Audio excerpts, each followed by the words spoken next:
வீடியோல எம்ஜிஆர் அவர்கள் கோவிலுக்குள்ள போனனால இறந்து போயிட்டாங்க, இந்திரா காந்தி அவர்கள் கோவிலுக்குள்ள போனனால ஆட்சியை பறிகொடுத்து இறந்து போயிட்டாங்க, கலைஞர் அவர்கள் பின்வழியே வந்து என்ன ஆயிடுச்சுன்னா அதுக்கப்புறம் சிஎம் ஆக முடியல அப்படிங்கிற மாதிரி சொல்லியிருக்கேன்.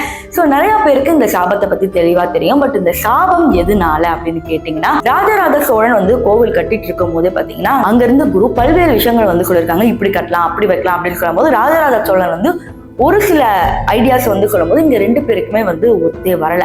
அதன் பிறகு என்ன ஆயிருக்கு பாத்தீங்கன்னா, அந்த குரு தமிழ்ல தான் கும்பாபிஷேகம் எல்லாம் பண்ணணும், இப்படிலாம் பண்ணக்கூடாது, சான்ஸ்கிரிட்ல கொண்டு வரக்கூடாது அப்படின்னு இங்க ஒரு சண்டை போயிருக்கு. ஆனா ராஜராஜ சோழன் என்ன சொல்லியிருக்காங்கன்னா, இந்த மாதிரி சமஸ்கிருதத்துல இருந்தாலும் பரவாயில்ல, தமிழும் இருக்கட்டும் சமஸ்கிருதமும் இருக்கட்டும் அப்படிங்கிற மாதிரி பேசியிருக்காங்க. இதை கேட்கும் போது மேபி உங்களுக்கு கோபம் வரலாம். பட் அந்த காலத்துல பாத்தீங்கன்னா சமஸ்கிருதமும் தமிழும் பாத்தீங்கன்னா அக்கா தங்கச்சி மாதிரி, அண்ணன் தம்பி மாதிரி அவ்வளவு நேர்த்தியா ஒன்னா இருந்தாங்க. அதனாலதான் நம்ம தமிழ்ல இருக்கிற வார்த்தைகள் எல்லாம் சமஸ்கிருதத்துல இருக்கும், சமஸ்கிருதத்துல இருக்கிற வார்த்தையெல்லாம் தமிழ்லயும் இருக்கும். ஸோ இது ஒரு காமனான விஷயம் தான். பட் இது பெருசா பேசிட்டு இருக்காங்க. பட் அந்த காலத்திலயும் பாத்தீங்கன்னா இந்த கோவில்ல தமிழாலதான் எழுப்பப்படணும் அப்படின்னு சொல்லி அதையும் மீறி ராஜராஜ சோழன் இப்படி பண்ணனால அவர் என்ன சாபம் கொடுத்தாருன்னா, நீ உன்னோட ஆட்சி பலத்தினால தானே இதெல்லாம் செய்யற, உன் ஆட்சி பறிபோனும், ஒண்ணுமே இல்லாம போகணும் அப்படிங்கிற மாதிரி ஒரு சாபம் விட்டுறாங்க.